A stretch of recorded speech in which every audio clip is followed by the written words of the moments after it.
A total of 107 parliamentary seats are being challenged in petitions at the High Court and 11 other petitions filed regarding local government seats. The revelation has been made by the Executive Director, Judicial Training Institute, Andrew Coker, during a training for justices of the Court of Appeal on management of election appeals after the January General pause. As of today, the High Court so far has registered 118 election petitions. Out of those, 107 are parliamentary and 11 are local government. It is from these that we expect matters to come on appeal to the Court of Appeal. While opening the two-day training, Chief Justice Flavian Zeja appealed to justices to ensure that citizens understand the principles guiding appellant decisions. The JTI analysis identified recurring areas where different panels have approached similar questions such as substantial non-compliance, fresh evidence, and judicial discretion with divergent outcomes. We must foster greater coherence in our jurisprudence so that citizens, advocates, and lower courts have a predictable and clear understanding of the principles guiding our appellate decisions. Drawing from regional best practices such as the systematic use of pre-trial conferencing to filter claims early can help us create more predictable outcomes and provide clear guidance to lower courts. Earlier on, during the training, several justices poked holes in the credibility of the electoral process as they tasked Electoral Commission officers to explain glaring gaps in the just concluded polls, ranging from lack of real-time results online and anomalies in the National Voters Register. What would help us as judicial officers, both at the trial and on appeal, is if we are able to get this real-time result. Can I, on a touch of a button, go to your website today and I get those results from the polling station, each individual candidate, because that is always the discrepancy. Have you fed your website, since you say you're very advanced now in technology, have you fed your website with all the current results so that not only us judges, any person who wants this information can obtain it?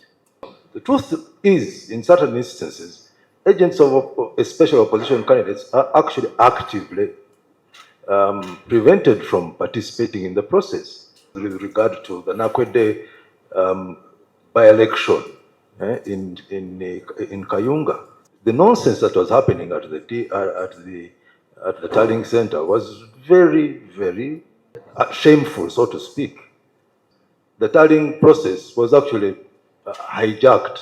Some people even traveled up country only to find that their names were not in the polling station where they registered, and even when they went for verification or confirmation before election, their names were there, but they were told. One actually went to a lepton and she was told that her name was appearing in Omoro County in another district.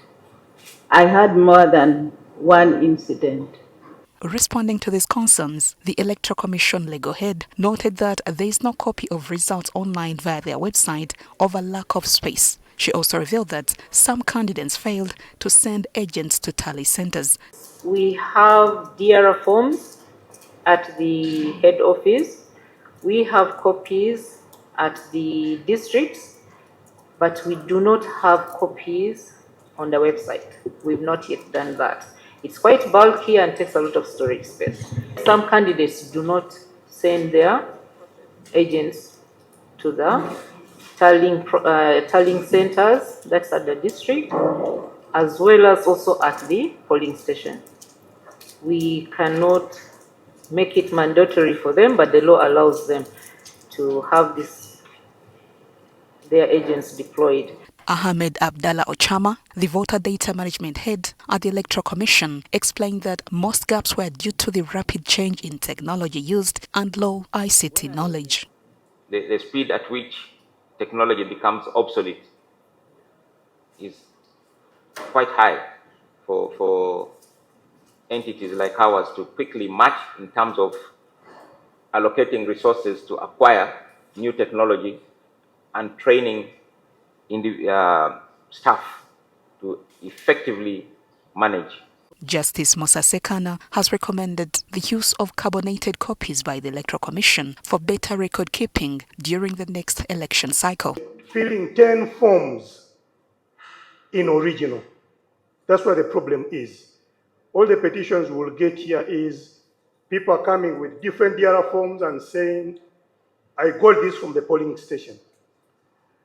It was signed by the presiding officer. And now the issues are on whether the agent signed and things like that. Can't we think of signing these DRR forms in carbonated copies so that we have one original and the rest of the copies are all carbonated from the original? Instead of having original documents, EC has one, all the different agents have original copies which have discrepancies in the votes. Others have erased, others have cancelled out certain things, and others are not signed, because you're looking at this from the cycle you've given us here. Juliet Nalwaga, NTV.